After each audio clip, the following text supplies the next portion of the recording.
কবিতাৰ শিৰোনাম ব্যৰ্থ প্ৰেমিক। কবি ডিম্পল হাজৰিকা। বিষাদক লগৰী কৰি লোৱাৰে পৰা নিস্তব্ধতাৰ কবিতা মোৰ ভাল লাগে। গভীৰ নিশা তোমাৰ কথা ভাবি শীতানৰ গাৰুটি তিতিব ধৰা দিনাৰে পৰা মই পাহৰি পেলালোঁ অসীমত মোৰো এটা জীৱন আছে, যাৰ একমাত্ৰ সংগী এইটো নীৰৱতা। আজি মই জীৱন বাটৰ নিসংগ প্ৰেমিক। নিসংগতাইতো মোৰ প্ৰেমিকা। ভাবিছিলোঁ জীৱনটো স্থবিৰ হৈ নপৰে কাহানিও, কিন্তু এয়া কি? মোৰ কোমল হৃদয়খন, মোৰ মনটোক লৈ তুমিয়ে দেখোন হেতালি খেলিলা। নুবুজিলোঁ আজিও ভুল মোৰ ক'ত। তোমাক ভাল পোৱাটোৱে মোৰ ভুল আছিল, নে তোমাক আজীৱন লগৰী কৰি ৰাখিম বুলি ভবাটোৱেই মোৰ ভুল আছিল? কিয় তুমি আজি মোক জীৱন নাথৰ ব্যৰ্থ প্ৰেমিক সজালা? কিয় তুমি মোৰ মৰমবোৰক লৈ ভাল পোৱা নামৰ প্ৰেম নামৰ নাটক ৰচিলা?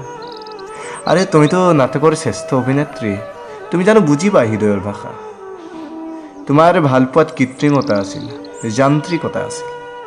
তোমাৰ ভালপোৱা পাৰ্ক ৰেষ্টুৰেণ্টত আবদ্ধ আছিল, আৰু মইতো জোনাক নিশা ঝুলনাত বহি জোনবাইটি চাই মনৰ কথা পতাৰ সপোন দেখিছিলোঁ। তোমাক লৈ মনৰ একোণত সাতো ৰঙী কাৰেং সাজিছিলোঁ।